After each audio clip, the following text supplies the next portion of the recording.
Assalamualaikum warahmatullahi wabarakatuh. Apa kabar semua? Semoga senantiasa dalam keadaan sehat, bahagia, dan tercukupi segala sesuatunya.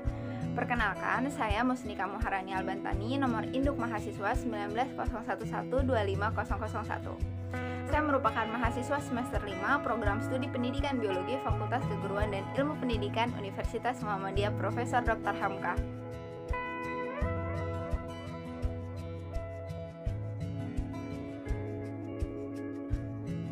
FKIP UHAMKA merupakan kampus B dari UHAMKA yang terletak di Jalan Tanah Merdeka, Pakayan Pasar Rebo, Jakarta Timur.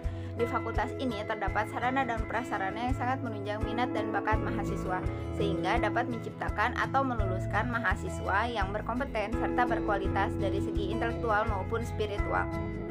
Dalam salah satu programnya yang telah saya dan kawan-kawan saya jalani yaitu PLP, yaitu Pengenalan Lingkungan Persekolahan Pertama, FKIP UHAMKA bermaksud untuk memberikan pembekalan kepada mahasiswa perihal keguruan sebelum nantinya mahasiswa akan turun sebagai tenaga pendidik yang berkompeten. Adapun teknis dari PLP pertama ini adalah dengan cara berkelompok, dan kelompok saya terdiri atas Ulfa Mardianti Mahmud, Muhammad Lukman Arashid, Radita Maharani, Nadia Putri Febrianti, Dwi Sri Ayuanisa, dan Rena Permatasari. Saya beserta teman-teman melaksanakan pengenalan lingkungan persekolahan pertama ini di Sekolah Menengah Atas Negeri 98 Jakarta Timur yang alamatnya di Jalan Jaha, Kalisari, Pasar Rebo, Jakarta Timur. Seperti yang sudah disinggung sebelumnya, PLP 1 merupakan singkatan dari pengenalan lingkungan persekolahan pertama, yaitu tahapan pertama dalam pengenalan lingkungan persekolahan yang wajib dilaksanakan oleh mahasiswa semester 5 FKIP UHAMKA. Tujuan dari PLP 1 ini, pertama, pengamatan langsung kultur sekolah, kedua, pengamatan struktur organisasi dan tata kelola di sekolah, yang ketiga, pengamatan peraturan dan tata tertib di sekolah, yang keempat, pengamatan kegiatan seremonial formal di sekolah, yang kelima, pengamatan kegiatan rutin berupa kurikuler, kokurikuler, dan ekstrakurikuler, yang keenam, pengamatan praktik-praktik pembiasaan dan kebiasaan positif di sekolah. Adapun ruang lingkup dari PLP pertama ini yaitu pertama, aktivitas observasi, analisis, penghayatan terhadap kegiatan terkait dengan kultur sekolah, manajemen sekolah, dan dinamika sekolah sebagai lembaga pengembangan pendidikan serta pembelajaran. Adapun pihak terkait yang kami wawancarai dalam PLP pertama ini yaitu Ibu Sita Oktaviani selaku guru mata pelajaran biologi SMAN 98 Jakarta, serta Ibu Dr. Randa Ida Ayu Sudiatmika selaku wakil bidang kesiswaan yang mewakili Kepala Sekolah SMAN 98 Jakarta. Berdasar dari observasi yang telah kami lakukan, informasi yang kami dapatkan terkait karakteristik umum peserta didik di SMAN 98 Jakarta diantaranya pertama, jumlah peserta didik di SMAN 98 Jakarta sebanyak 1044 peserta didik yang terbagi ke dalam 9 rombel kelas 10, 10 rombel kelas 11, 9 rombel kelas 12 yang masing-masing rombel berjumlah 40 siswa. Dan masing-masing rombel terdapat 2 siswa inklusi, entah itu inklusi pendengaran maupun intelektual. Mayoritas dari peserta didik di SMAN 98 Jakarta bertempat tinggal di sekitaran SMAN 98 Jakarta, yaitu di Kalisari dan sekitarnya. Karena sekolah ini memakai sistem zonasi, maka banyak sekali siswa di sekitarnya yang diterima di sekolah tersebut. Namun tidak menutup kemungkinan untuk siswa yang berada di luar daerah SMAN 98 Jakarta dapat bersekolah di sini melalui jalur afirmasi, yaitu prestasi akademik maupun non-akademik. Dan seperti yang sudah disebutkan tadi bahwa di sekolah ini terdapat siswa inklusi yang masing-masing rombelnya itu ada 2 peserta didik. Seperti yang sudah disebutkan sebelumnya bahwa di sekolah ini terdapat siswa inklusi. Kekurangannya dari Dinas Pendidikan belum menempatkan guru khusus untuk menangani siswa inklusi ini. Maka guru-guru biasa yang belum memiliki keahlian untuk menangani siswa inklusi harus mengadaptasikan diri untuk memberikan ilmu pengetahuan sama rata terhadap semua peserta didik apapun kekurangannya. Upaya yang dilakukan oleh guru-guru di SMAN 98 Jakarta ini yaitu dengan cara mengeraskan suara atau memberikan penanganan dengan cara keibuan lebih halus, lebih menyentuh siswa-siswa tersebut supaya ilmu yang diberikan dapat dipahami dan diterima dengan baik oleh seluruh siswa tanpa memandang aspek kekurangan apapun. Adapun informasi yang saya dan kawan-kawan dapatkan selanjutnya di SMAN 98 Jakarta ini terkait pembelajaran di sekolah tersebut. Perubahan minat belajar peserta didik semenjak diadakannya kembali pembelajaran luring atau yang sekarang disebut dengan PTMT atau program tatap muka terbatas. Ternyata dari sebagian anak-anak sedikit mengeluh karena sudah masuk zona nyaman pembelajaran daring, baik bagi peserta didik maupun pendidik karena harus merubah pola dari daring ke luring.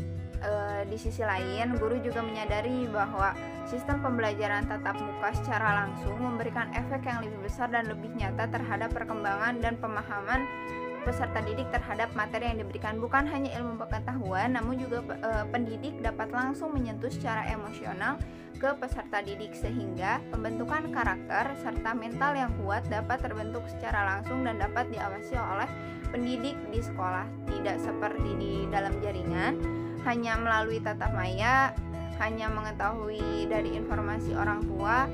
Pendidik kurang memberikan sentuhan emosional kepada peserta didiknya. Dan selama pembelajaran online, mata pelajaran IPA seperti kimia, biologi terutama, kemudian fisika yang mengharuskan peserta didik melakukan praktikum, guru-guru di SMAN 98 Jakarta ini tidak pantang menyerah, tetap melakukan segala upaya supaya peserta didiknya dapat memiliki kompetensi dan keterampilan dalam hal praktikum.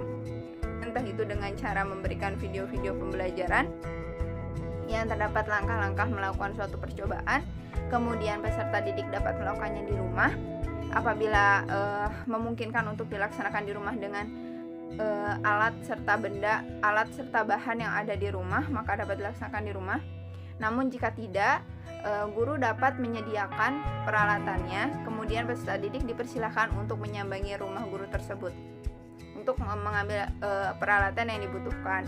Dan apabila rusak ataupun ternyata pecah, entah apapun itu hilang, guru tidak akan memarahi murid tersebut. Sekolah tersebut sangat mengupayakan program praktikum ini dapat tetap terlaksana meskipun di tengah pandemi, karena guru-guru di SMAN 98 bahkan mungkin seluruh guru yang ada di Indonesia sangat paham betul bahwa materi praktikum ini adalah materi yang dapat menunjang keterampilan peserta didik setelah dia keluar sekolah. Bahkan praktikum-praktikum yang biasa dilaksanakan di sekolah itu dapat diimplementasikan dalam kehidupan sehari-hari sehingga siswa tidak hanya dapat menghafal teori saja, namun juga dalam praktiknya siswa dapat memiliki keahlian yang sama. Selanjutnya, kegiatan ekstrakurikuler yang ada di SMAN 98 Jakarta ini berjumlah 18. Di antaranya adalah hoki, handball, futsal, basket, voli, pencipta alam, seni tari, bela diri, rohis, rokris, rokat, rokin, pramuka, PMR, media komunikasi, dan kir. Dan salah satu dari ekstrakurikuler yang banyak diminati serta menyumbangkan berbagai prestasi ke SMAN 98 Jakarta ini adalah hoki.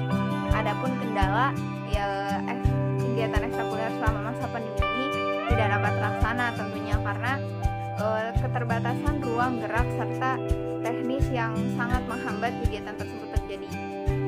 Dan untuk tata tertib di SMAN 98 Jakarta itu terbagi dalam beberapa jenis. Ada tata tertib untuk tenaga pendidik, ada tata tertib untuk siswa, dan tata tertib untuk tenaga pendidik dalam hal ini kepala sekolah, guru-guru, wakil-wakil kepala sekolah, entah itu kesiswaan, kurikulum, dan lain sebagainya, bahkan sampai dengan sampah, itu diatur dalam tata tertib yang diturunkan oleh Dinas Pendidikan.